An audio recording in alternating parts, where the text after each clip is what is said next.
Buen día, muchachos. El día de hoy entonces vamos a continuar con el sistema de seguridad social. Esta vez vamos a ver el sistema de pensiones. ¿Listo? ¿Qué sucede con el sistema de pensiones? Entonces, el sistema de pensiones es un sistema generado, o más bien creado también en la Ley 100 de 1993, pero como diseña la Ley 100 de 1993, va a tener algo muy particular. ¿Y en qué va a consistir? En que el sistema general de pensiones va a estar compuesto e integrado por dos regímenes existentes. ¿Sí? ¿Qué sucede con estos dos regímenes? Se excluyen entre sí, pero coexisten en el sistema. ¿Qué implicación tiene eso de que se excluyen y coexisten? Bueno, a pesar de que son excluyentes, si yo hago parte del régimen de prima media con prestación definida, no puedo estar afiliado o hacer parte del régimen de ahorro individual. Entonces ahí empezamos con que yo debo escoger al momento de afiliarme al sistema de pensiones, al sistema de pensiones, yo debo escoger en cuál régimen me voy a quedar, si en el régimen de prima media o en el régimen de ahorro individual. ¿Por qué es tan importante escoger entre un régimen o el otro en el sistema de pensiones? Primera medida, se excluye. Si yo hago parte del uno, no puedo hacer parte del otro. Segundo, y el más importante, cada uno de los regímenes tienen características y normas diferentes. Lo que opera para un régimen no opera para el otro, ¿sí? Entonces, cada uno de los regímenes está creado por la ley y es la misma ley la que determina las reglas aplicables a cada uno de estos regímenes y cuáles van a ser sus características. ¿Listo? Entonces, son dos regímenes. ¿Cuáles son esos dos regímenes? Régimen de prima media con prestación definida y régimen de ahorro individual con solidaridad. Excluyentes entre sí, a pesar de que ambos hagan parte de un solo sistema y coexistan en el sistema de pensiones. Aquí en estos dos regímenes, entonces vamos a aplicar lo mismo para afiliaciones y vamos a ver el tema de los traslados. ¿Qué ocurre con la afiliación? ¿Cómo nosotros podemos definir la afiliación? Entonces, la afiliación al sistema de pensiones es ese vínculo que se va a establecer entre la entidad administradora del sistema y el afiliado. ¿Sí? Este vínculo o esta afiliación es muy importante porque solamente puede haber una en la vida. Yo solamente me puedo afiliar una vez al sistema de pensiones. ¿Sí? Entonces, ¿cuántas afiliaciones tenemos en el sistema de pensiones? Una sola. Una sola. Lo que pasa es que van a haber varias clases de afiliados, pero yo solamente me puedo afiliar una vez en la vida. En esa afiliación es importante también porque yo voy a escoger entre un régimen de prima media con prestación definida o el régimen de ahorro individual con solidaridad. Entonces, ahí empezamos a que nosotros tenemos libre escogencia en los regímenes existentes en el sistema de pensiones. ¿Cuáles son las clases entonces de afiliados? Vamos a tener los afiliados activos, que son los que realizan las cotizaciones, ¿sí? Los que se encuentran afiliados, pero adicional a ello, realizan las cotizaciones al sistema de seguridad social en pensiones. ¿Listo? ¿Cómo vamos a fijar la cotización? Entonces, la cotización está fija en la ley y está determinada por el decreto 4982 del 2010, del 2007, que entra en vigencia a partir del 1 de enero del año 2008. Hasta el momento es la regla actual y aplicable en estos momentos en el sistema de pensiones. ¿Cómo se establece la cotización? Entonces dice, para todo el mundo la cotización obligatoria en el sistema de pensiones es del 16%. Entonces aquí ya vamos a tener en cuenta qué clase de afiliado soy. Si soy un cotizante dependiente, si soy independiente, si soy servidor del Estado. ¿Por qué va a ser importante eso? Para todos es del 16%, ¿sí? Pero si yo soy trabajador independiente, la cotización la realizo y la pago yo al 100%. Pero si soy un trabajador dependiente o bien del Estado o bien del sector privado, yo como trabajador estoy obligado a cotizar al sistema un 4%. ¿Sí? Es decir, mi empleador está en la facultad de descontarme de mi salario un 4% para completar la cotización del sistema de pensiones. Si estamos hablando que la cotización es del 16, pues el 12% restante va a corresponder a la cotización hecha propiamente por el empleado. Esto para todo el mundo. La cotización inicia en el 16%. ¿Qué sucede cuando hablamos de que el salario que devenga la persona afiliada es superior a 4 salarios mínimos legales mensuales vigentes? Entonces aquí ya se le va a incrementar la cotización de forma en que el salario se le vaya a incrementar. Entonces, para trabajadores cuyo salario es superior a 4 salarios mínimos legales mensuales vigentes, la cotización no va a ser del 16%, lo dice el decreto 4982, sino es del 17%. Si el afiliado, por el contrario, me devenga entre 16 y 17 salarios mínimos legales mensuales vigentes, entonces la cotización será del 17.2%. Si es entre 18 y 19 salarios mínimos legales mensuales vigentes, la cotización va a ser del 17.6%, entre 19 y 20 salarios, 17.8%, y más de 20 salarios mínimos legales mensuales vigentes, la cotización va a ser del 18%. Esto independientemente al régimen que se encuentre afiliado. Cuando hablamos que es un afiliado inactivo, entonces, activo cuando está realizando la cotización. Inactivo cuando, a pesar de ser afiliado al sistema, ¿sí? De estar dentro del sistema de seguridad social en pensiones, el afiliado no está cotizando y esa no cotización se prolonga por un periodo mayor a 6 meses. Si el afiliado dejó de cotizar por un periodo largo, por un periodo mayor a 6 meses, entonces tenemos que se trata de un afiliado inactivo. No por dejar de cotizar me desafilian del sistema. No, aquí no hay desafiliación, sino la afiliación se continúa y se va a establecer si es afiliado activo o afiliado inactivo. Aquí hay una restricción en la libre escogencia. ¿En qué va a consistir la restricción? Para aquellos trabajadores que nunca habían cotizado al sistema, que es la primera vez que cotizan al sistema, que se afilian al sistema, y aparte de ello son servidores públicos en carrera, ¿sí? O sea, van a afiliar al sistema, se van a afiliar al sistema porque ganaron un concurso, van a ser nombrados como servidores públicos en carrera administrativa o judicial, se tiene que ellos tienen la obligación de afiliarse al régimen de prima media y durar allí al menos 3 años. Una vez cumplida esta restricción, ya tienen libre escogencia de si se desean trasladarse al otro régimen o permanecer en el régimen de prima media con prestación definida. Es la única restricción que existe a la libre escogencia de régimen en el momento de la afiliación. ¿Listo? Que cumpla esos 2 requisitos. Que nunca haya cotizado al sistema y que lo haga en virtud a una vinculación con el Estado como servidor público en carrera. Entonces, no se da muy poco realmente, son muy extraños los casos, pero existe esta restricción en la ley. En cuanto al traslado, como hay 2 regímenes que se excluyen entre sí, entonces yo puedo en cualquier momento y cuando lo desee trasladarme a otro régimen. Esto tiene unas reglas. ¿Cuáles son las reglas? Traslado, en cuanto al traslado del régimen, es decir, yo me encuentro en el régimen de prima media, pero considero que las reglas de juego son mejores a mí, ojo, porque esto depende del caso concreto, hay que estudiar muy bien la norma y si le conviene o no trasladarse de régimen o no.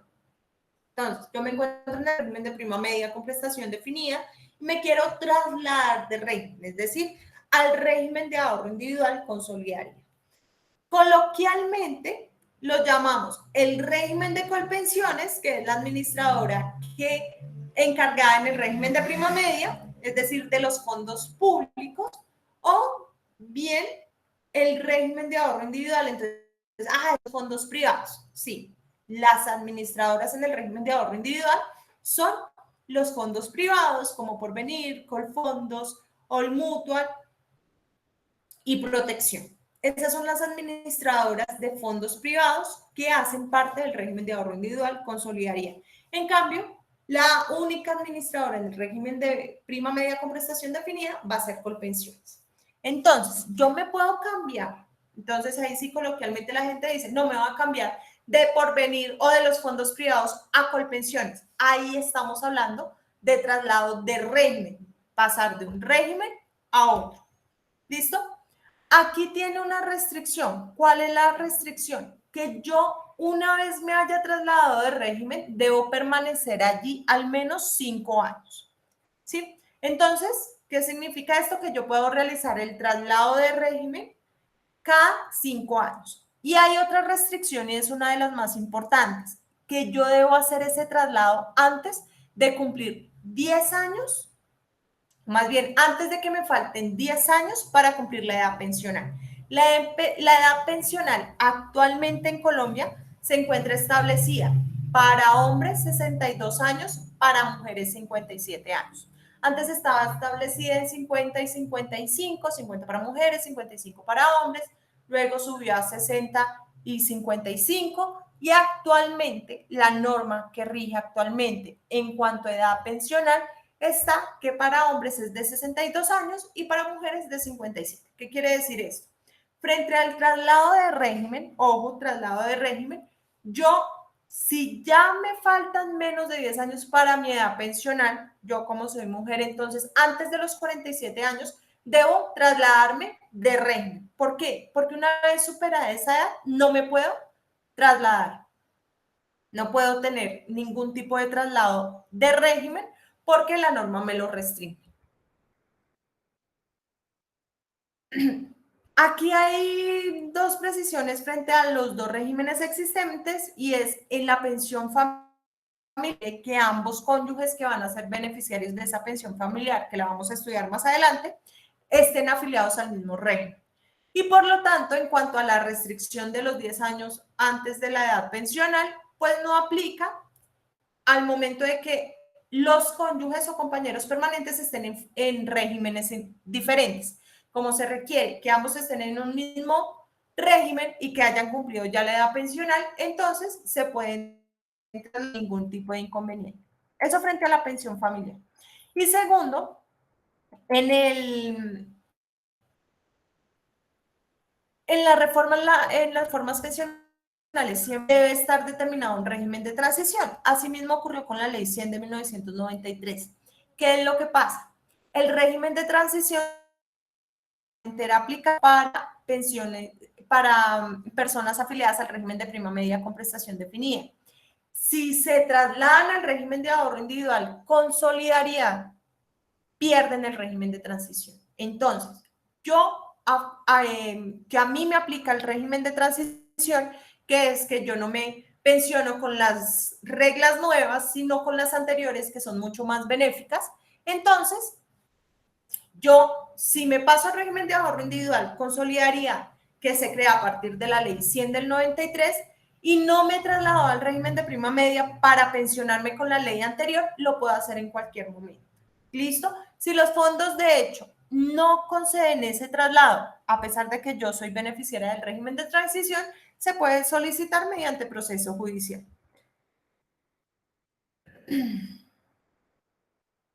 Traslado de administradoras. Dentro del régimen de ahorro individual con solidaridad les mencioné 4 administradoras de fondo de pensiones, ¿sí? Administradoras privadas. Entonces, las administradoras de los fondos de pensiones en el régimen de ahorro individual con solidaridad son 4. Está Porvenir, está Protección, está Colfondos y está Olmutuo. ¿Qué es lo que pasa? Porque hay esa pluralidad en los fondos de pensiones. Entonces decimos, es que entre ellas debe existir una competencia. Es decir, que el afiliado pueda decidir si a mí me conviene más All Mutual o Porvenir, porque es que en All Mutual me dan mejores rendimientos.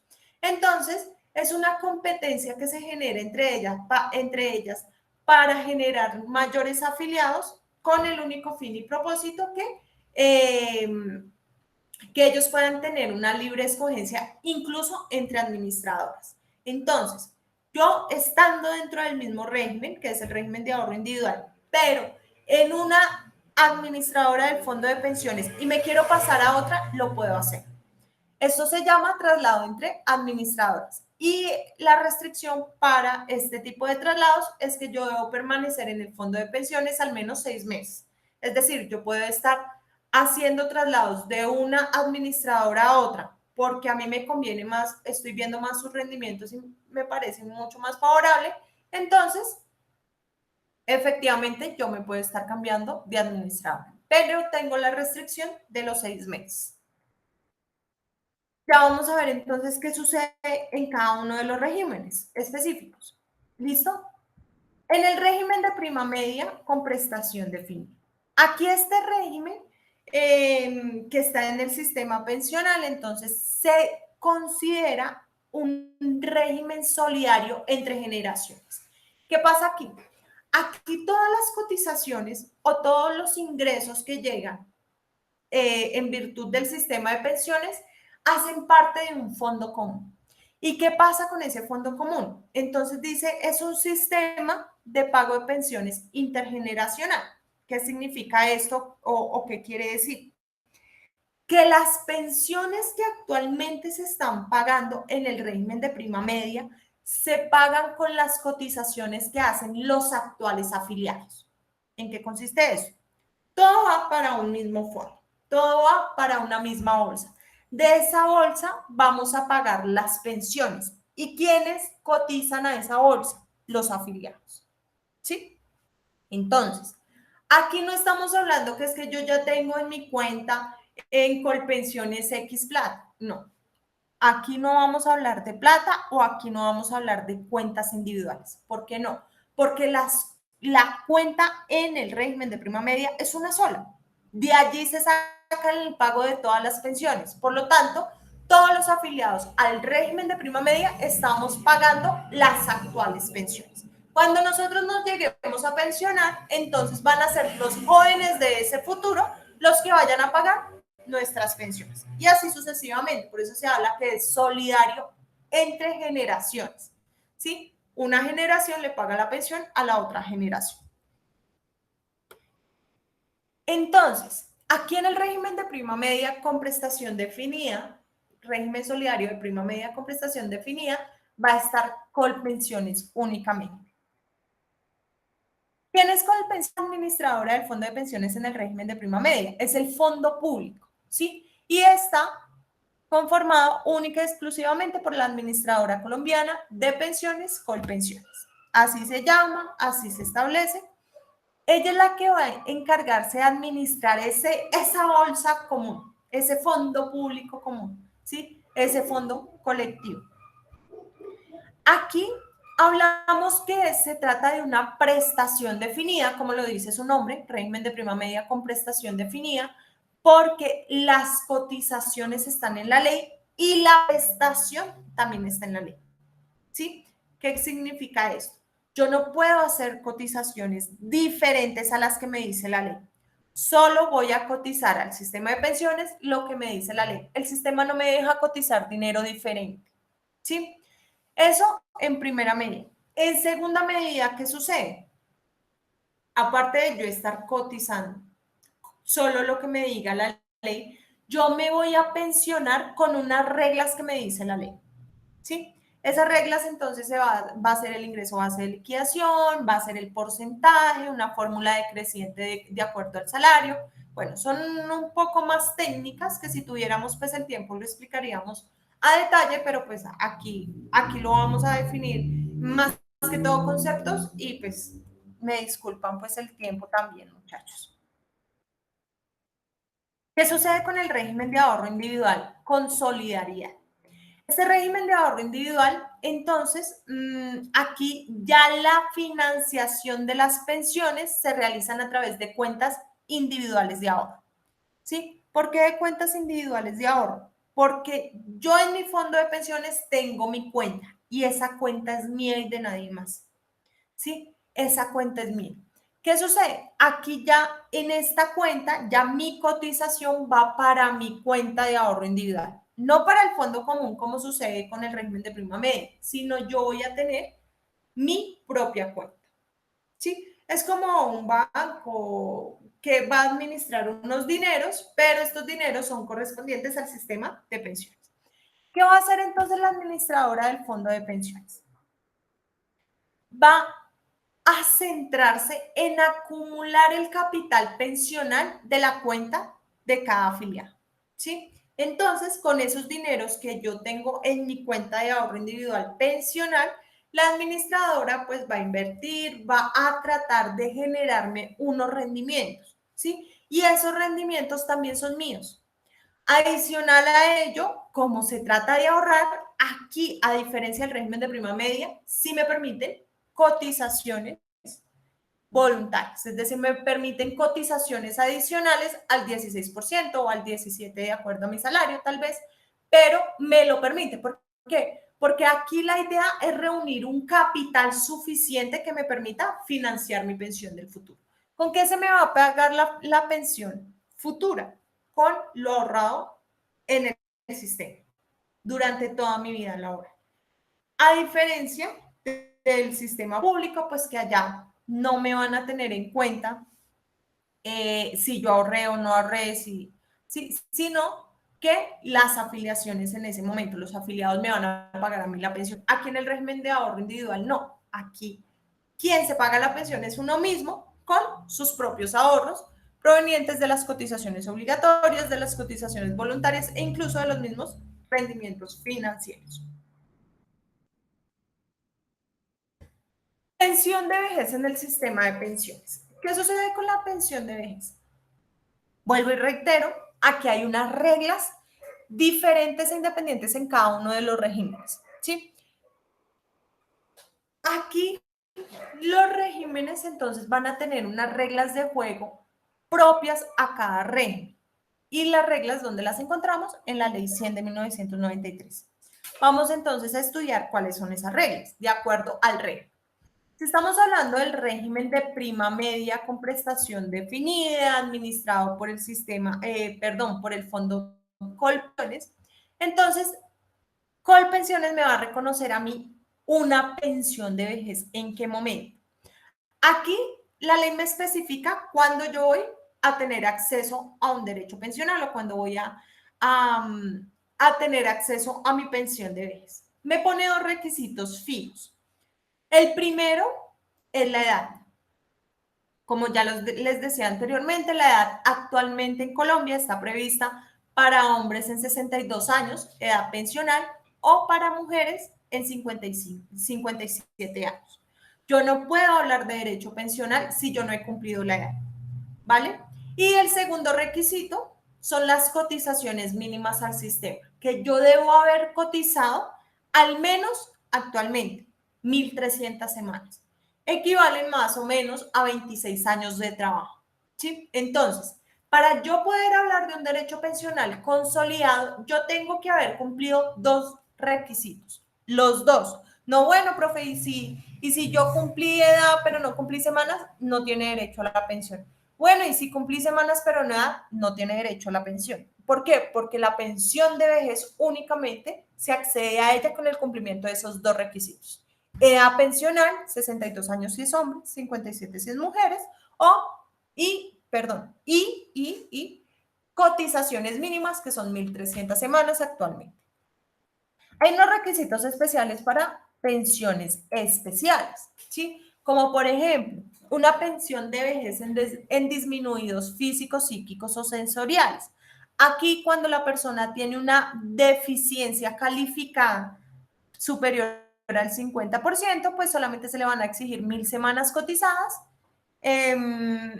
y 55 años. Solamente para esas personas con deficiencia física, psíquica o sensorial superior al 50%. Eso es un poquito más especial. Pensiones de vejez cuando se trata de madres trabajadoras con hijos en situación de invalidez, que el hijo tenga una pérdida de capacidad laboral superior al 50%, a ellas se les puede pensionar a cualquier edad, así no hayan cumplido los 57 años. Lo malo, o ahí sí, el pero del asunto es que sí se le requieren las 1.300 semanas. Es decir, no se le requiere edad pensional, pero sí las mínimas exigidas. Esos son requisitos para pensiones especiales. Hay otras pensiones especiales que son las de régimen de transición, pensiones de alto riesgo, pero pues ya me entenderán, por la premura del tiempo, pues no podemos ahondar en ellas. ¿Cuál va a ser entonces el monto de la pensión de vejez? Vuelvo y reitero, las reglas están definidas en la ley.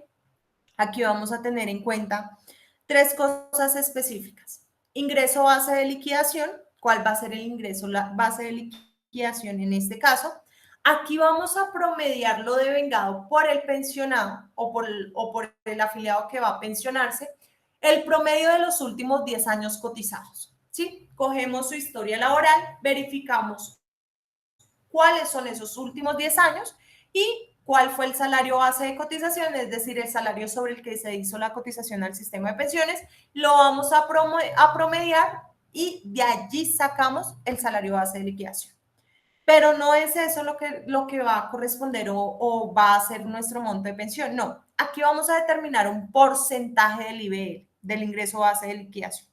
¿Y cómo se va a establecer ese porcentaje? Entonces va a estar oscilando entre el 65% y el 55%, de acuerdo con una fórmula decreciente.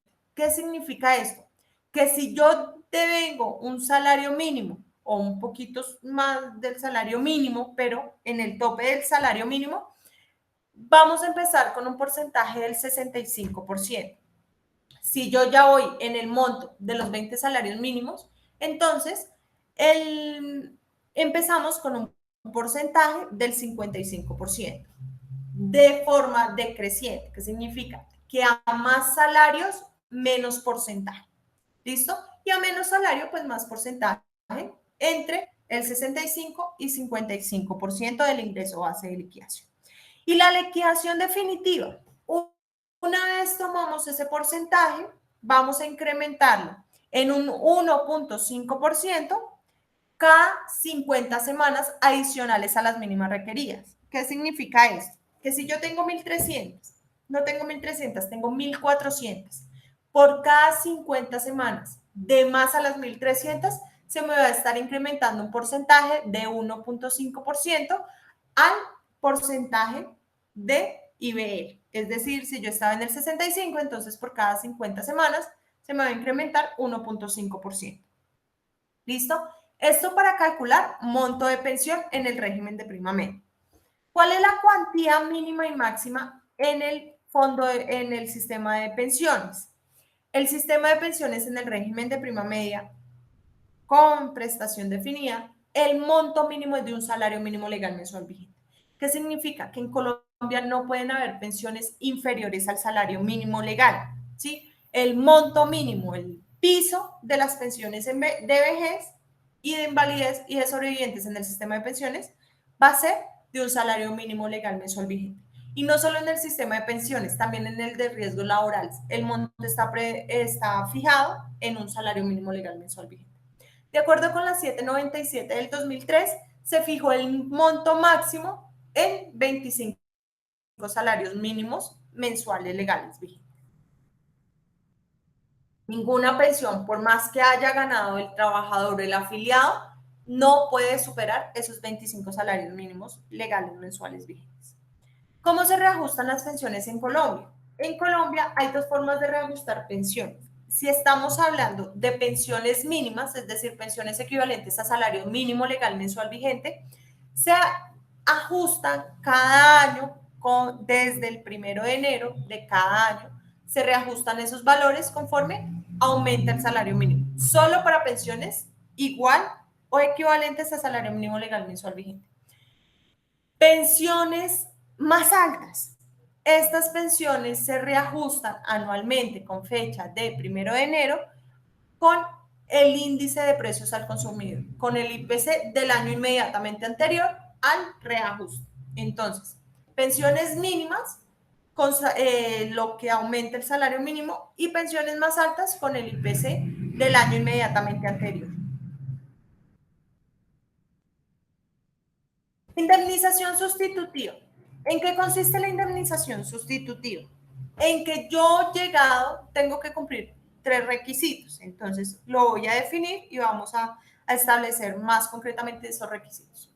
Una vez yo llegaba a mi edad pensional, no cumplí con las semanas de cotización y adicional a ello no tengo la capacidad económica para seguir cotizando al sistema, me quedé sin trabajo, ya me encuentro muy cansada, muy vieja, no quiero seguir cotizando, no tengo la posibilidad de seguir cotizando y pues como no cumplí con el requisito pensional, que en el régimen de prima media son semanas y edad, llegué a la edad pero no a las semanas, tengo derecho a una indemnización sustitutiva. ¿Cuáles son entonces los requisitos? Son 3. Tener la edad pensional, 67 mujeres, 57 mujeres, 62 hombres al menos. No tener requisitos para pensión, es decir, no cumplir con las semanas mínimas requeridas. Y tercero, no tener posibilidad o sustento económico para seguir cotizando al sistema. Cumplidos esos 3 requisitos, yo puedo acceder a la indemnización sustitutiva. Entonces,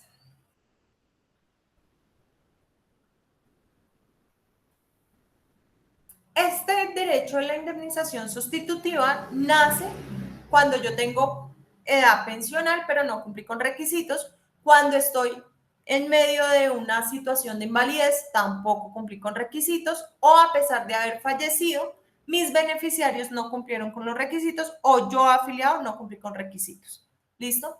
Entonces, esto me da lugar a mí a una indemnización sustitutiva. ¿En qué va a consistir? Como a mí no me pueden dar los saldos, ¿sí? No me pueden dar las cotizaciones porque recordemos que esas cotizaciones ya se utilizaron al pago de otros pensionados, ¿sí?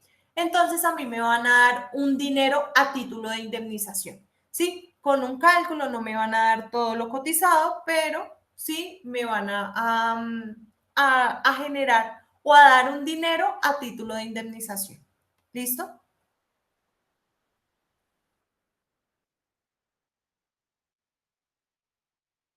Régimen de transición. ¿Qué sucede con el régimen de transición? Les mencionaba ahorita que efectivamente todas las reformas pensionales deben tener un régimen de transición.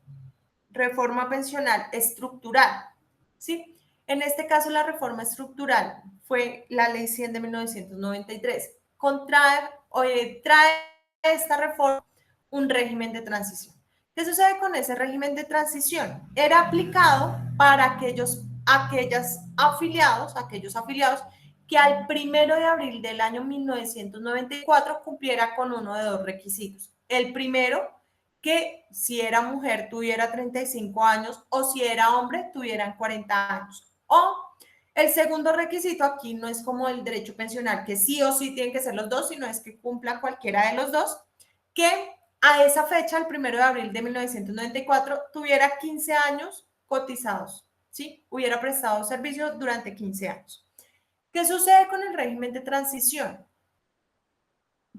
Partimos de una reforma laboral. ¿Por qué? Porque veníamos jugando, traíamos unas reglas de juego y en medio de ese juego nos cambiaron las reglas. Entonces hay un régimen de transición con el único fin y propósito que a mí, que yo ya avancé un poquito y me cambiaron las reglas de juego, se me mantengan las reglas anteriores, a pesar de que hayan sido derogadas. Entonces, va a haber un régimen de transición. Aquí, ¿qué pasa con este régimen de transición? Se conserva, ya les había comentado, así yo me haya dado el régimen de prima media, es decir, me haya ido de Colpensiones o del antiguo Seguro Social y me haya pasado a un fondo privado. Cuando la ley 100 de 1993 creó los fondos, hubo un traslado masivo, es decir, muchas personas se cambiaron sin saber si efectivamente le beneficiaban o no, si eran aplicable el régimen de transición o no. En virtud de ese traslado, sin asesoramiento, se pueden trasladar en cualquier momento. ¿Listo? solamente para aquellas que se les aplique régimen de transición, es decir, que cumpla con alguno de estos dos requisitos. ¿Qué sucedió posteriormente? El Acto Legislativo 01 de 2005 cambia totalmente el régimen de transición. ¿Por qué? Porque le pone un límite. Y el límite es que sí o sí la persona debía cumplir los derechos que antes la ley le traía a más tardar el 31 de julio de 2010. ¿Sí? Es decir, yo al 31 de julio de 2010 debía cumplir requisitos de edad y requisitos de cotización mínima para poderme acoger al régimen de transición. Si se me pasaba el 31 de julio de 2010, teníamos problemas. ¿Por qué? Primero, me decía, si usted pasó el 31 de julio de 2010, no cumplió requisitos de pensión, entonces debe acreditar al menos 750 semanas cotizadas. ¿Sí? 750 semanas cotizadas. Y ahí sí le prorrogamos ese régimen de transición. Pero de todas formas, usted sí o sí debe pensionarse antes del 31 de diciembre de 2014. ¿Qué pasaba a partir del 1 de enero de 2015? El régimen de transición no iba a existir más. ¿Sí? Entonces, pues el acto legislativo fue un poquito masacrador respecto al régimen de transición, teniendo en cuenta que le pone una restricción temporaria a ese régimen de transición. ¿En qué consiste? En que yo sí o sí debía cumplir con los requisitos de pensión antes de esas fechas que me trae el régimen, el acto legislativo 01 de 2005.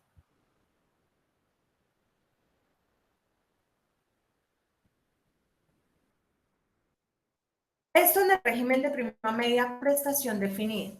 ¿Qué sucede en el régimen de ahorro individual con solidaridad frente a la pensión de vejez? Entonces, aquí estamos hablando que el régimen de ahorro individual, los fondos privados, lo que hacen es administrar unas cuentas de ahorro individual de cada afiliado. ¿Cuál va a ser aquí el requisito? Y es la consecución de un capital en esa cuenta de ahorro, es decir, la capitalización de un ahorro. ¿Y en qué va a consistir esa capitalización? En que yo debo tener en mi cuenta un capital suficiente para financiar una pensión mínima. Aquí las pensiones mínimas en el régimen de ahorro individual van a corresponder al 110% del salario mínimo. ¿Sí? Entonces, mi capital debe ser suficiente para que a mí en los años siguientes se me pague una pensión. Al menos una pensión mínima, que es el 110% del salario mínimo. ¿Listo? Aquí no vamos a hablar de edad, qué edad tiene usted para pensionarse, aquí no vamos a hablar de semanas de cotización, no. Aquí lo que vamos a hablar es de capital. Y esa era una de las ventajas que la creación de los fondos pues llamaban para que se trasladaran de régimen.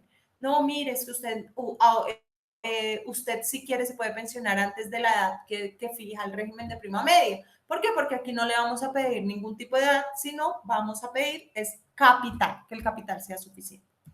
¿Qué va a pasar con esa cuenta pensional? Con esa cuenta se va a componer de cuatro factores.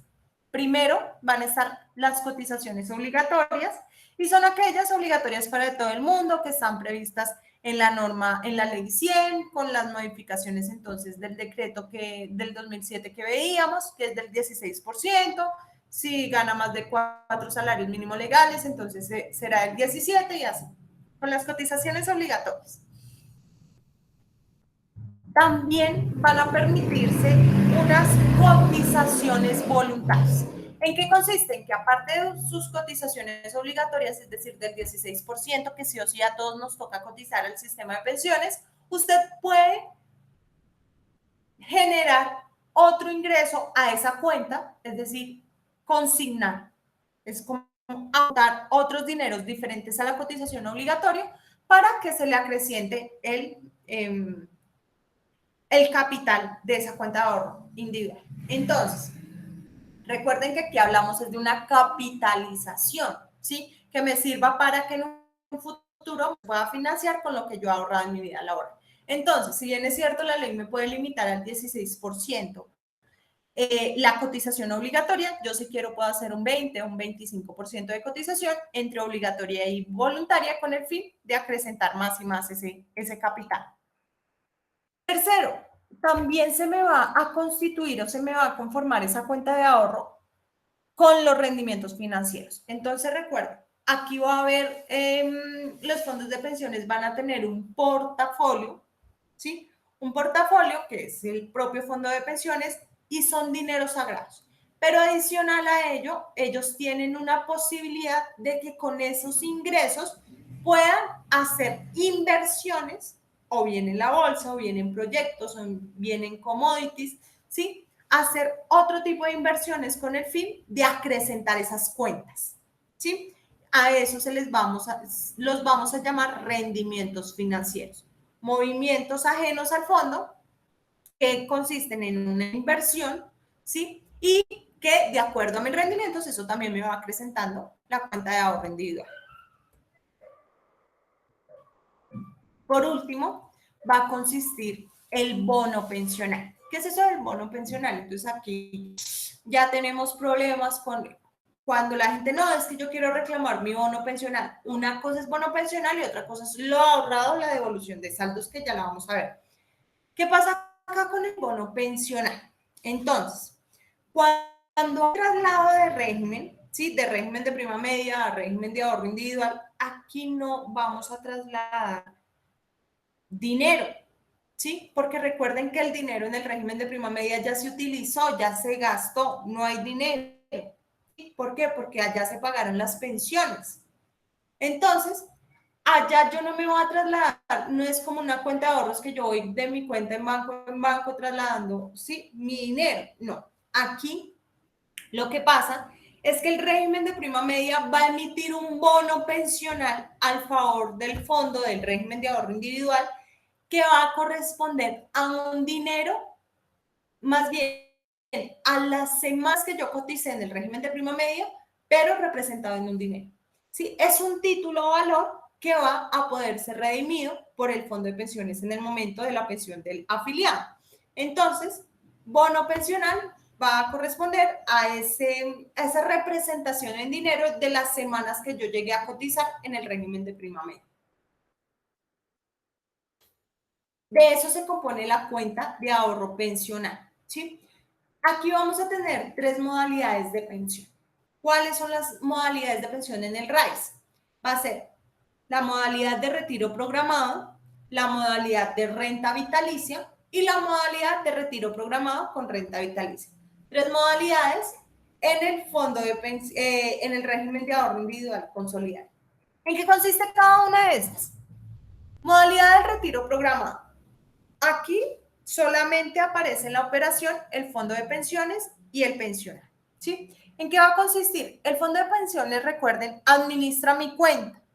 Conforme al haber cumplido el requisito de la capitalización, ¿sí? Es decir, ya mi capital es mucho más eficiente, es financieramente fuerte para financiar una pensión, el fondo de pensiones entra a verificar mi expectativa de vida, mis condiciones de vida, sí, que si soy hombre, que si soy mujer, que si tengo familia, que si no tengo familia, que si tengo beneficiarios o no tengo beneficiarios. Bueno, ¿con cuál fin y propósito? Que él me va a dar de mi plata una mesada pensional mensual. Es decir, de la cuenta de ahorros el fondo me va a estar girando mi mesada pensional y cada año me va a hacer la modificación de ese estudio para determinar cuántos años me quedan de vida, entonces, cuál va a ser el monto durante ese año. Me la va a pagar directamente el fondo de pensiones. Aquí hay un límite. ¿Cuál es el límite? Que si esa cuenta se baja tanto que no pueda financiar una pensión mínima, entonces ya es una alerta para el fondo de pensiones. ¿Y por qué es una alerta? Porque obligatoriamente, así no lo quiere el afiliado, debe cambiarse a la siguiente modalidad, que es en renta vitalicia. ¿Listo? ¿En qué consiste la siguiente modalidad? Que es la renta vitalicia. La renta vitalicia entonces va a consistir en que ya nos aparece un tercer sujeto. Va a haber una asegurada. ¿En qué consiste? Yo, fondo de pensiones, le digo al afiliado, usted tiene X dinero. De ese X dinero vamos a contratar un seguro de renta vitalicia, ¿sí? Yo no le voy a pagar la pensión porque si se la pago, usted muy seguramente a la mitad de sus años gloriosos, se va a quedar sin pensión, se va a quedar sin dinero. Entonces, yo no voy a estar ahí, sino vamos a contratar un seguro. Esa aseguradora es la que le va a pagar a usted su pensión con estos cálculos que ya les dije anteriormente y le va a pagar esa pensión de forma vitalicia. ¿Qué significa que una pensión sea de forma vitalicia? Que sea de por vida, que sea hasta que fallezca ese pensionado. ¿Listo? Y retiro programado con renta vitalicia. Aquí la cuenta de ahorro se me divide en dos. Una va a ser para la compra del seguro, ¿sí? Para la renta vitalicia y la otra para la modalidad de retiro programado. Cogemos lo ahorrado, lo que se capitalizó en cada una de las cuentas, lo dividimos en dos y desde el inicio compramos el seguro de renta vitalicia, lo que se diferencia del retiro programado. El retiro programado solito solamente se va a comprar la renta vitalicia cuando la cuenta se me haya disminuido sustancialmente, que ya no me alcanza para financiar una pensión. Entonces, hasta cuando ocurra eso, compramos el seguro. Aquí no, desde el inicio compramos la renta vitalicia, ¿sí? Pero no todo el dinero lo utilizamos para renta vitalicia, sino la otra mitad, es decir, la otra parte que dividimos esa cuenta, la vamos a utilizar para el retiro programado. Al inicio, la persona va a recibir las mesadas pensionales correspondientes al retiro programado pagado por el fondo de pensiones y finalizado ya el monto, finalizado el dinero se acaba, llega la aseguradora y empieza a pagar la pensión como renta vitalicia. Esas son las modalidades de pensión en el RAIS. Garantía de pensión mínima, que hay una cosa súper interesante y muy buena que muy pocas personas piensan. ¿Por qué lo digo? Porque he tenido en mi experiencia, he encontrado personas que dicen que eso van como, discúlpenme la expresión, como los caballos que les ponen esas cosas para solamente ir adelante. Ahí sí como me decía mi mamá cuando chiquita, ¿para dónde va la gente? Ahí sí, ¿para dónde va Vicente? ¿Para dónde va la gente? Entonces, aquí es algo muy curioso y es que un régimen, vuelvo y reitero esta necesidad, hay que analizar el caso muy concretamente porque muy seguramente a muchas personas le conviene estar más en el régimen de prima media, es decir, estar más en colpensiones, pero a otros les conviene muchísimo más estar en el régimen de ahorro individual. ¿Por qué? Si yo voy a aspirar a una pensión de salario mínimo, es decir, durante mis últimos 10 años, sí, en el régimen de prima media, he cotizado con el mínimo, a mí me conviene mil veces estar en el régimen en el régimen de ahorro individual. ¿Por qué? Porque existe la garantía mínima de pensión que no existe en el régimen de prima media. ¿En qué consiste la garantía mínima de pensión? Que la persona que llegue a la edad pensional, es decir, 57 si son mujeres y 62 si son hombres, están en el régimen de ahorro individual y tengan 1.150 semanas, se pueden pensionar con una pensión igual o equivalente al salario mínimo legal mensual vigente. Es decir, yo afiliada llegué a los 57 años, siempre he cotizado con el salario mínimo, siempre, nunca de hecho soy independiente, cotizo es con el salario mínimo, más no cotizo. Entonces, a mí no me van a exigir las 1.300 como lo exigen en el fondo público. A mí solo me van a exigir 1.150 semanas. Esto es lo que la gente no sabe. ¿Sí? Pero ustedes como abogados expertos en derecho laboral sí lo deben saber y lo deben manejar muy bien porque muy seguramente les van a llegar con esta consulta. Devolución de salario. Llegué a mi edad pensional. Los mismos requisitos para la indemnización sustitutiva. Llegué a mi edad pensional. No cumplí con requisitos, es decir, no cumplí con el capital suficiente para tener una pensión de vejez. No cumplí con el capital. Y adicional a ello, no tengo dinero, no tengo capacidad económica para seguir cotizando al sistema. Existe en el RAIS una figura de devolución de saldos. ¿Y en qué consiste esta devolución de saldos? Si cumplo con esos 3 requisitos ya mencionados anteriormente, el fondo de pensiones me va a devolver lo que hace parte de mi cuenta de ahorro pensional, ¿sí? ¿Y qué hace parte de mi cuenta de ahorro pensional? Cotizaciones obligatorias, cotizaciones voluntarias, rendimientos financieros, bonos pensionales. ¿Listo? Me lo van a devolver todo, todito, todo. ¿Por qué? Porque acuérdense que yo ahí sí tenía una cuenta de ahorro individual. En el régimen de prima media no. Era una bolsa común para todo el mundo que los jóvenes pagan a los ancianos. Sí, por así decirlo. Los afiliados pagan a los pensionados. Aquí sí me devuelven todo. Todo lo que haga parte de la cuenta de ahorro individual me la van a devolver.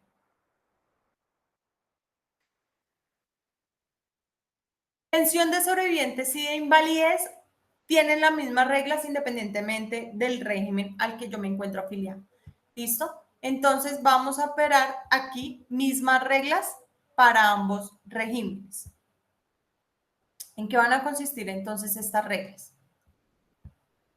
Pensión de sobrevivientes. Aquí es indispensable y sin esto no hablamos de pensión de sobrevivientes. Debe haber un causante, debe haber un fallecido, sí, la persona debió haber fallecido.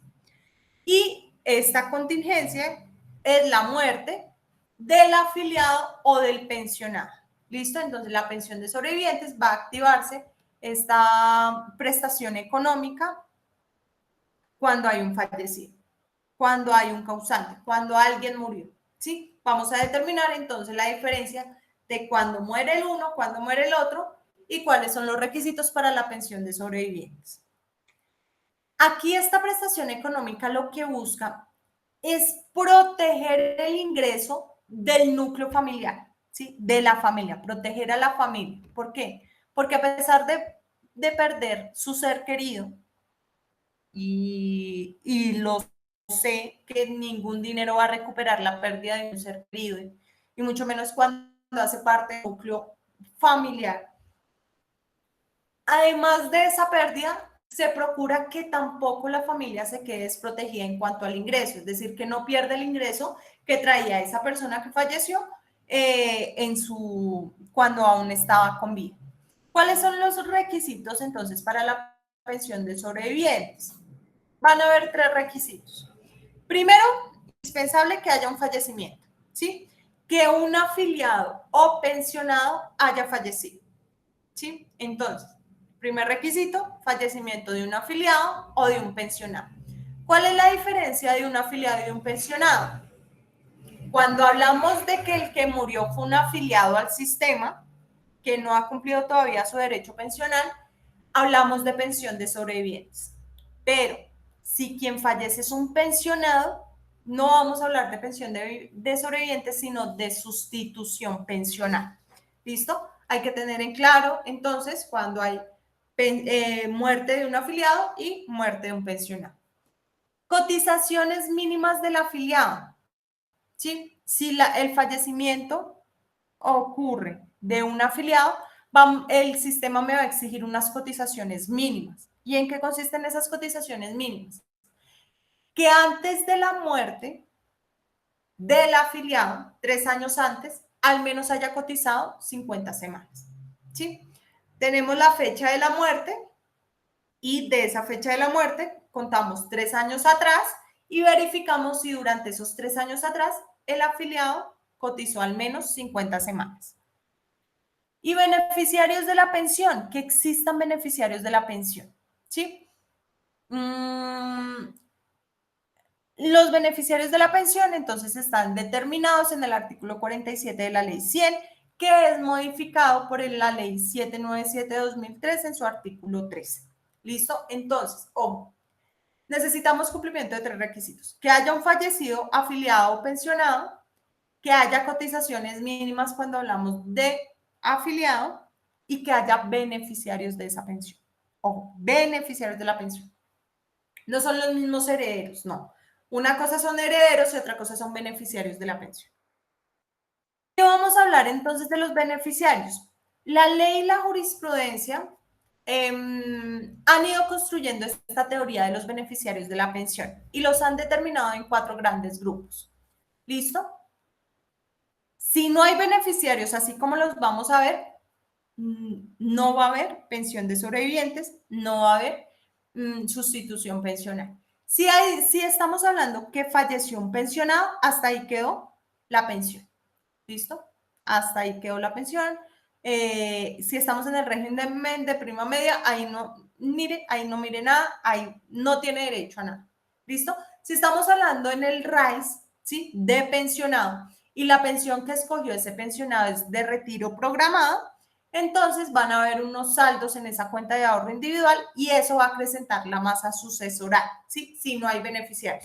En el régimen de prima media, si no hay beneficiarios, apague y vamos. Hasta ahí llegó la pensión, hasta ahí llegó el derecho pensional, ahí no hay nada. ¿Listo? Si no hay beneficiarios, apague y vámonos, ahí no hay nada. ¿Cuándo hay beneficiarios entonces? Hablamos. Frente al cónyuge o compañero permanente, hay que tener en cuenta 3 cosas. Primero, si va a ser una pensión de sobrevivientes o una sustitución pensional en forma vitalicia. ¿Cuándo es en forma vitalicia? Cuando el cónyuge o compañero o compañera permanente es mayor de 30 años. ¿Sí? Tiene derecho a la pensión de sobrevivientes o a la sustitución pensional de forma vitalicia. La va a tener, pero de forma temporal, cuando el cónyuge o compañero o compañera permanente es menor de 20 años, ¿sí? De 30 años. Si esa persona beneficiaria de la pensión o de la sustitución pensional es menor de 30 años, va a tener derecho a la pensión, pero de forma, ojo, de forma temporal, ¿sí? ¿Qué quiere decir esto? Que solamente va a tener derecho a esa pensión durante 20 años. Adicional, que se le va a hacer los descuentos a una cotización independiente al sistema.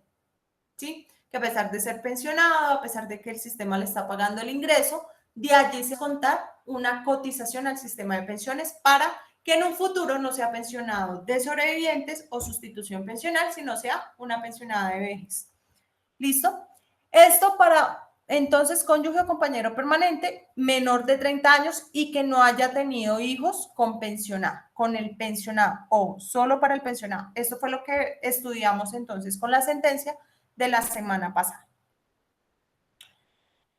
Convivencia simultánea. ¿Qué significa esto? Que el fallecido tuvo cónyuge, es decir, estuvo en un matrimonio, no liquidó, no se separó, no divorció ese matrimonio, no finalizó ese matrimonio y adicional a ello tuvo una unión permanente, ¿sí? Es decir, una unión marital de hecho. Ambas vigentes convivían de forma simultánea. ¿Qué ha dicho la jurisprudencia en estos casos? Ha dicho, ambas tienen derecho, ¿sí? Ambas parejas tienen derecho, cónyuge y compañero permanente, y solamente lo que va a pasar es que se va a dividir la pensión. Una parte va para el cónyuge y la otra va para el compañero permanente, de forma proporcional al tiempo convivido. ¿Listo? Eso frente al cónyuge o compañero permanente. Hijos. Frente a los hijos del causante, solamente aquellos que tengan derecho.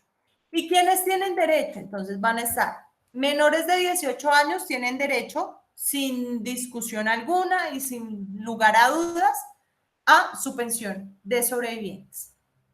Menores de 18 años.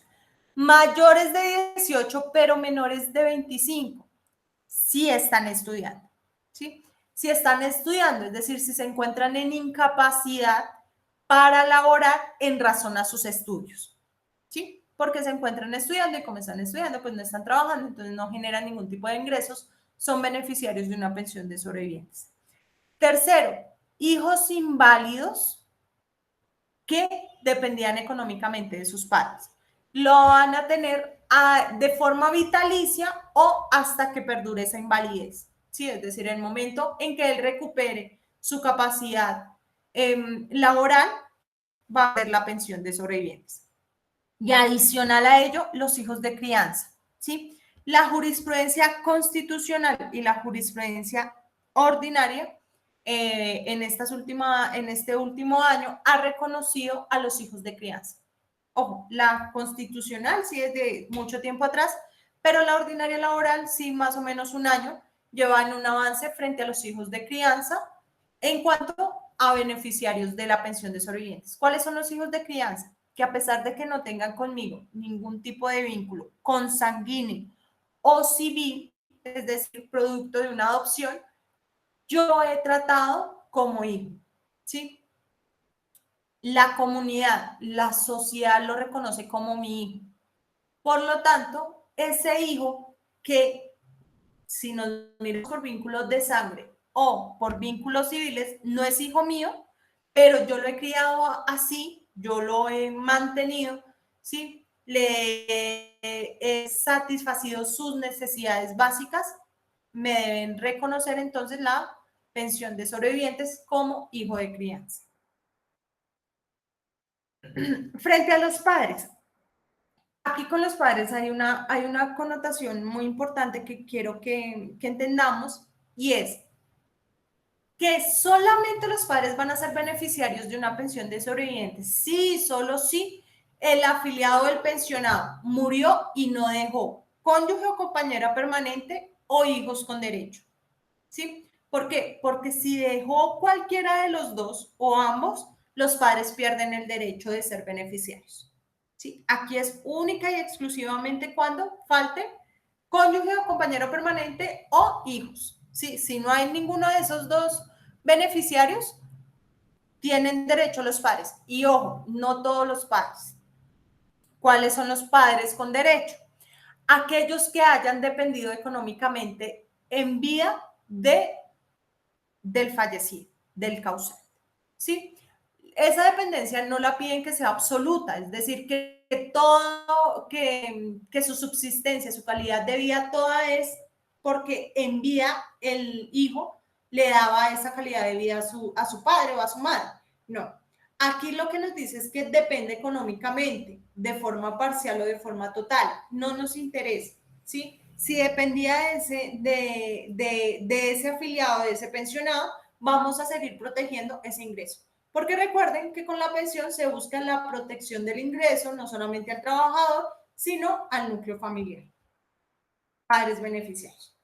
Hermanos beneficiarios. Entonces, ¿quiénes son hermanos beneficiarios de un causante afiliado o pensionado?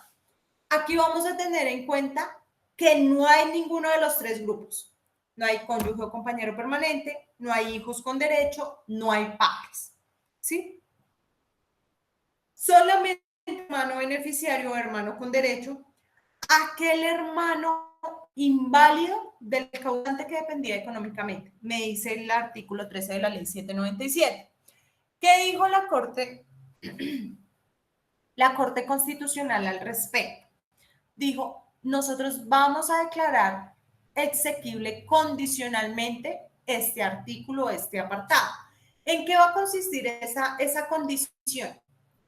Se va a extender, ¿sí? La condición de hermano inválido, ¿sí?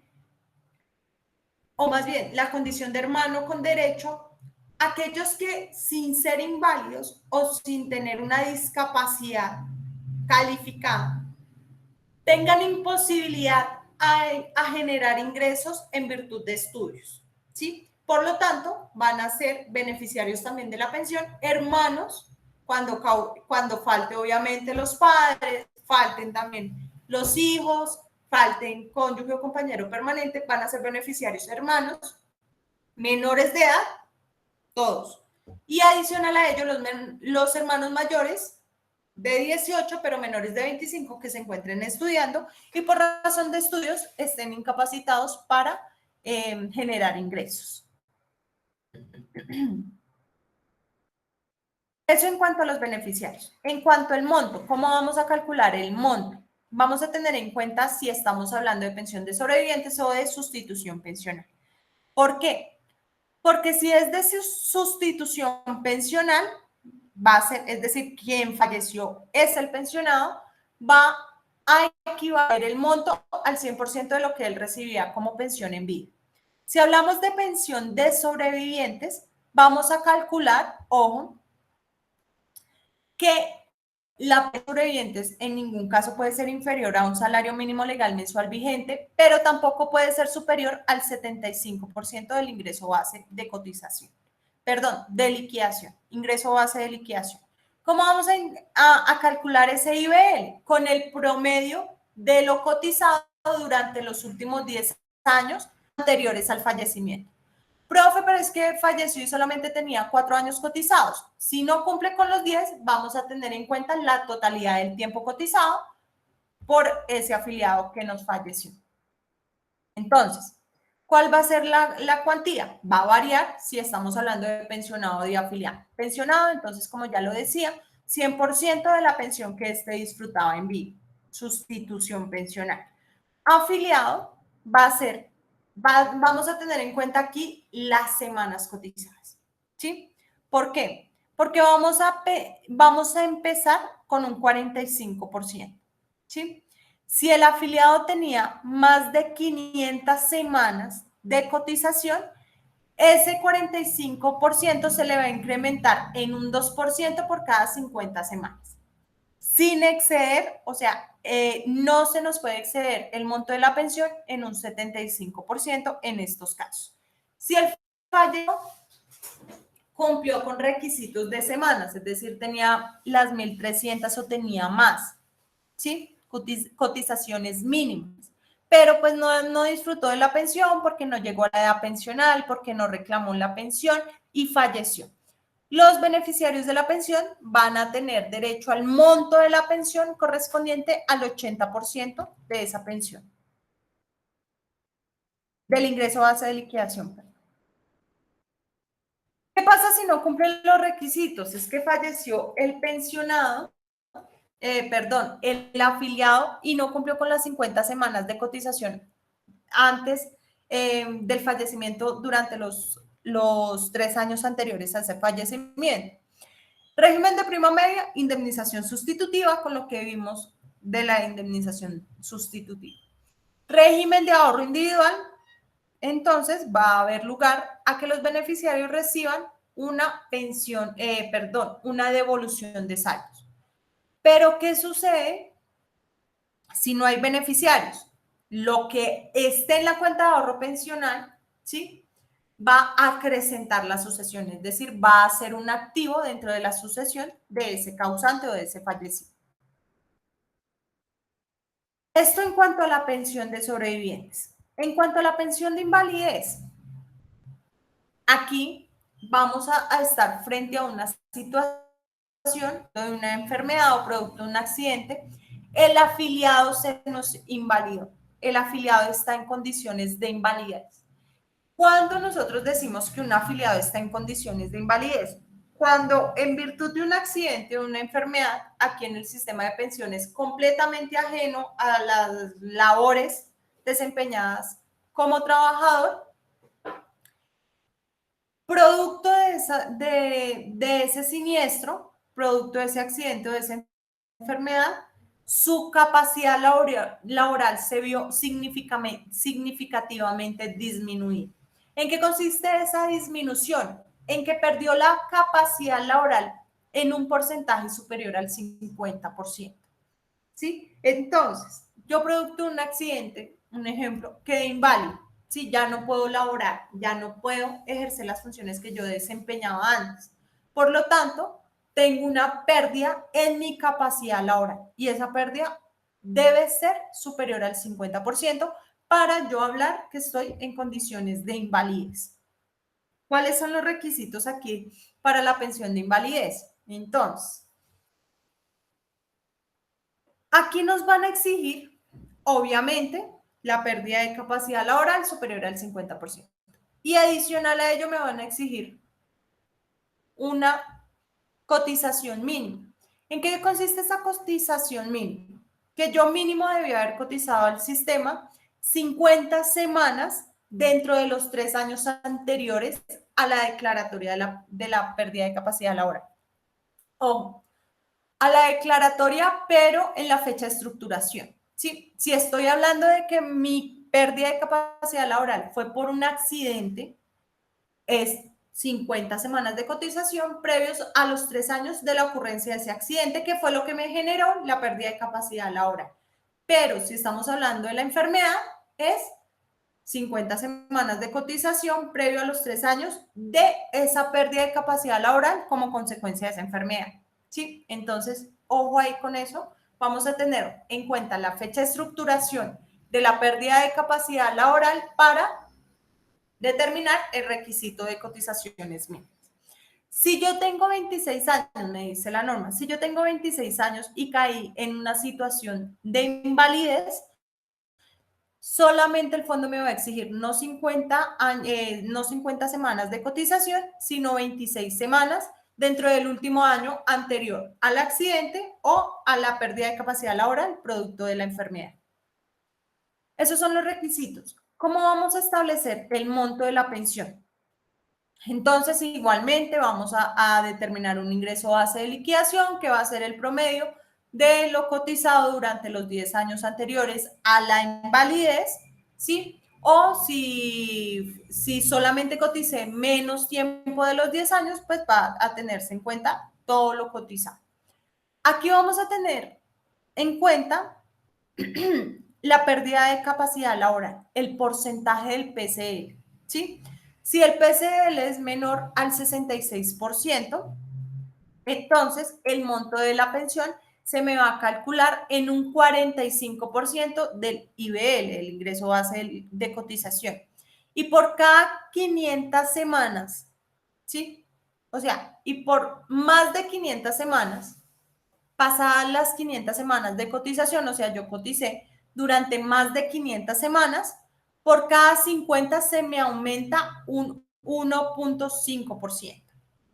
¿Sí? 1.5%, el 45%. Pero si mi PCL es igual o superior al 66%, sí, eso era porque mi PCL era superior al 50, pero inferior al 66. Si es superior, igual o superior al 66, entonces empezamos con un porcentaje del IBL del 54%. Y por cada 800 semanas, es decir, por más de 800 semanas, por cada 50, se me va a aumentar del 54% un 2%, por cada 50 semanas de más adicionales a las primeras 800. Eso en cuanto al monto de la pensión de invalidez.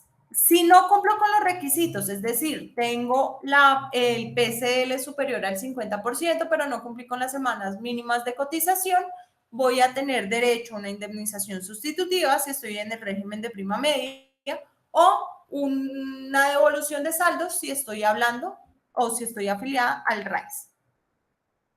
Aquí en la pensión de invalidez hay una cosa que debemos tener en cuenta y es que estamos sometidos a la revisión de la condición de invalidez. ¿En qué consiste esto? Que la entidad que me está pagando la pensión me puede solicitar un examen de rutina para verificar mi condición de salud, si mi capacidad laboral ha mejorado o ha disminuido. Sí, con el fin, pues obviamente, de hacer las variaciones. Si yo me he mejorado en cuanto a mi capacidad laboral, pues me van a quitar la pensión de invalidez teniendo en cuenta que yo ya puedo ingresar al mercado laboral. ¿Listo? Entonces, aquí en la diapositiva hay una descripción de qué sucede si el pensionado se niega a hacerse esa revisión, ¿sí? Puede incluso verse suspendido el pago de su pensión por negarse a realizar la revisión de su condición de salud, y de su pérdida de capacidad laboral.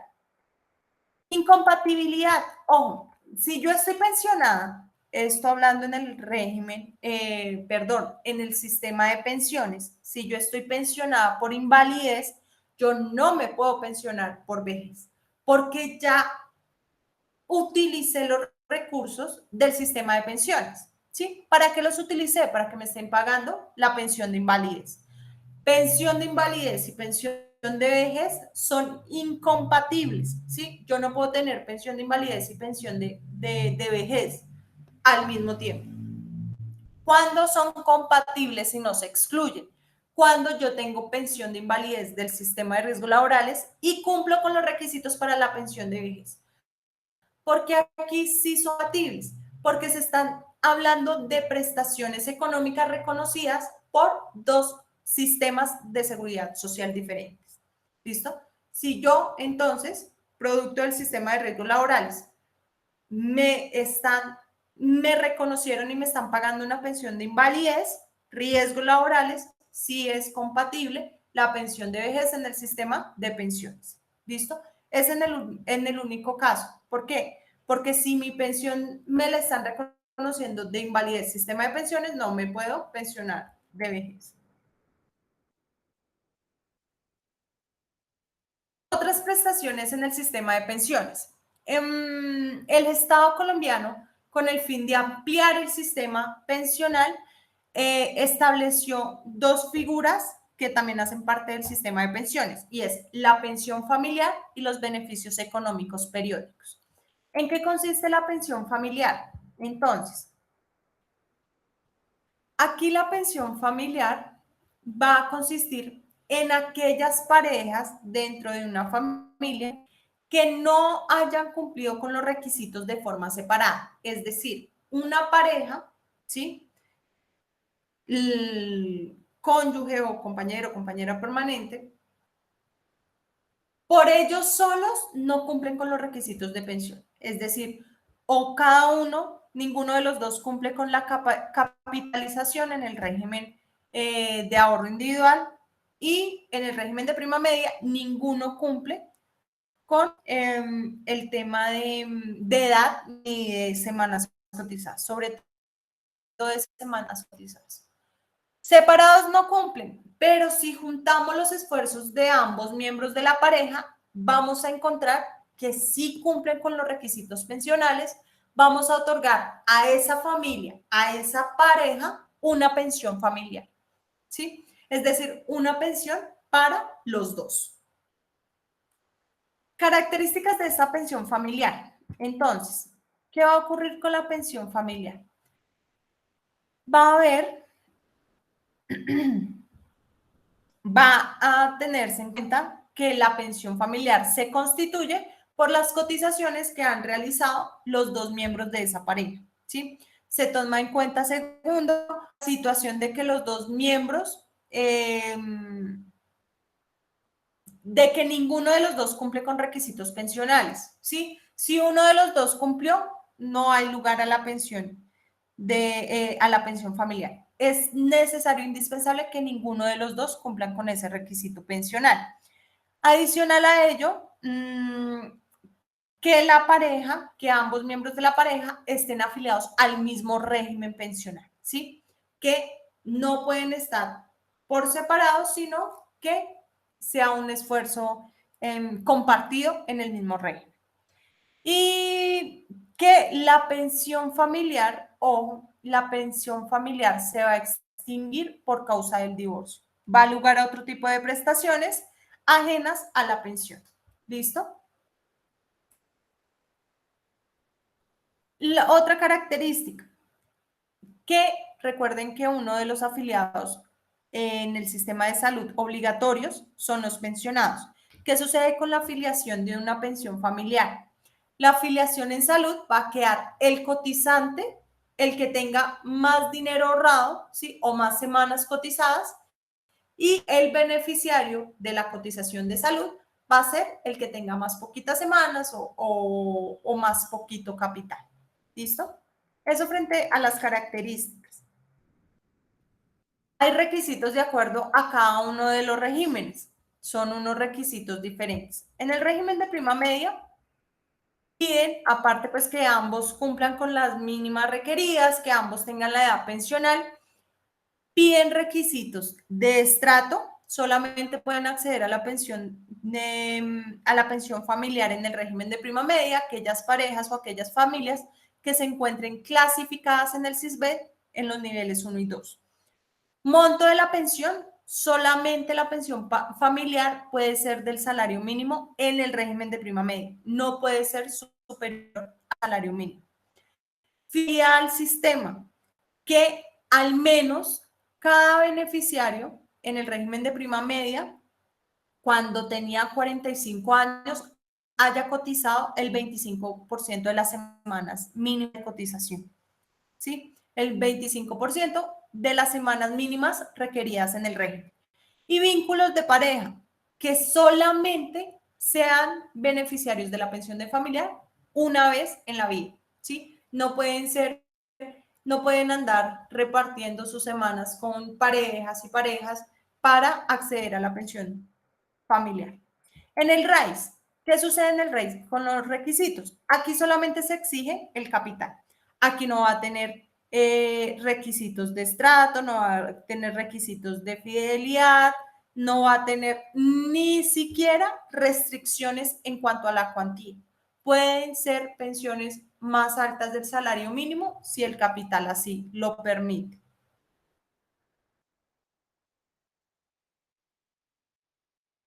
Y adicional a ello, el esfuerzo de ambos cotizantes pueden acceder a la garantía de pensión mínima. ¿Sí? Recuerden, 1.150 semanas y la pensión será de un salario mínimo legal mensual vigente.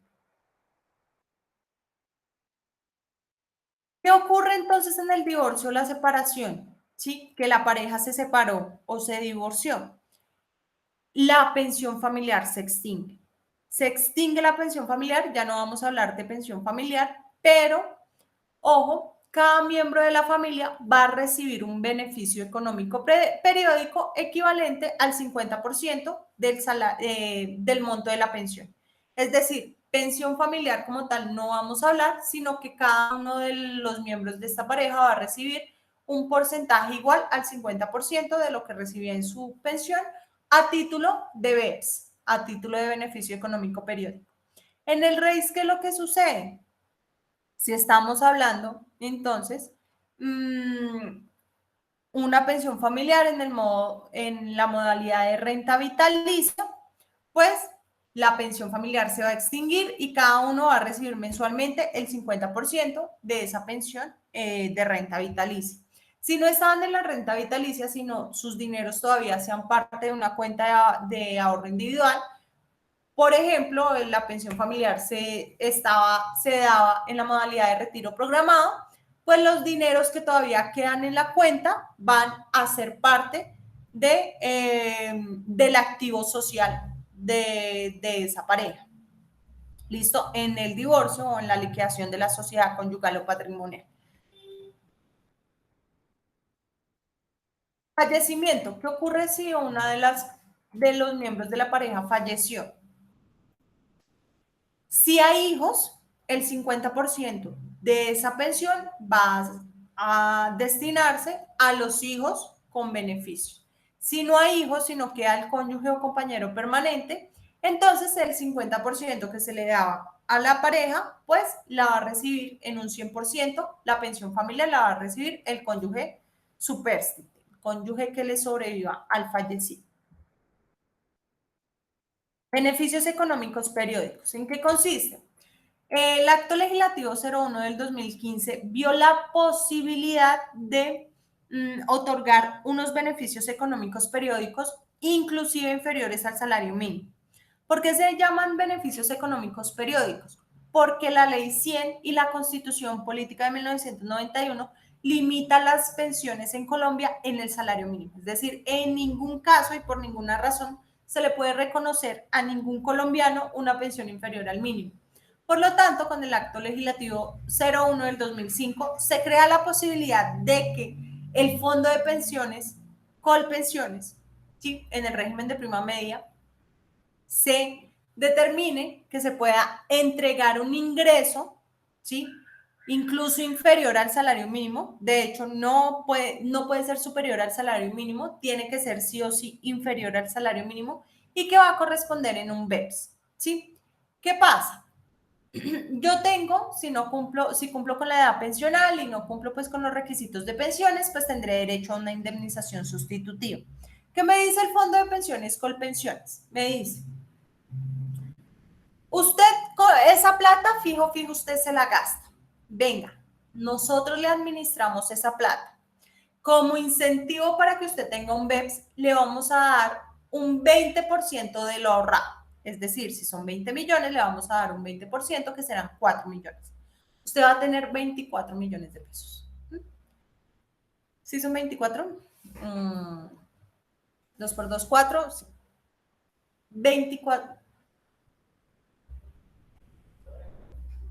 24 millones de pesos, ¿sí? Yo se lo voy a administrar. Yo soy mejor administrador que usted, ¿sí? Entonces, yo se lo voy a administrar. ¿Cómo se lo voy a administrar? Yo le hago a usted un cálculo probable de lo que le queda de vida y le voy a diferir esos 24 millones en esos años.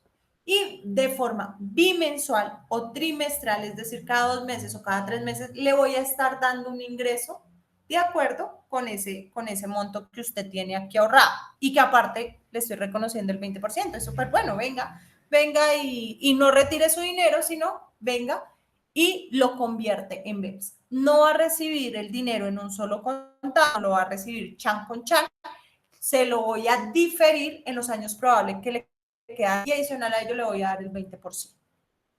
Si usted lo retira, ¿sí? Es decir, si escoge por indemnización sustitutiva, usted no va a tener derecho al 20%. O si usted al haber optado por los BEPS y posteriormente decidió retirarlos, lo retira sin el 20%, sin los subsidios. ¿Listo? ¿Trato hecho? ¿Le suena o no le suena? Bueno, eso ya lo vamos a discutir entonces en la clase. Estas son las prestaciones económicas que se reconocen en el sistema de pensiones. Espero que haya quedado claro. Si no quedó claro, pues al menos que tengamos claras las dudas para poderlas resolver en la clase. ¿Listo?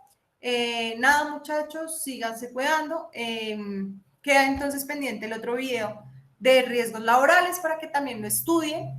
Sí, y con eso finalizamos nuestro tema de seguridad social y además de la materia ya de laboral individual. ¿Listo? Entonces, nada, muchachos, mucho ánimo. Estudien mucho para el parcial. Nos vemos en clase. ¿Listo? Feliz día.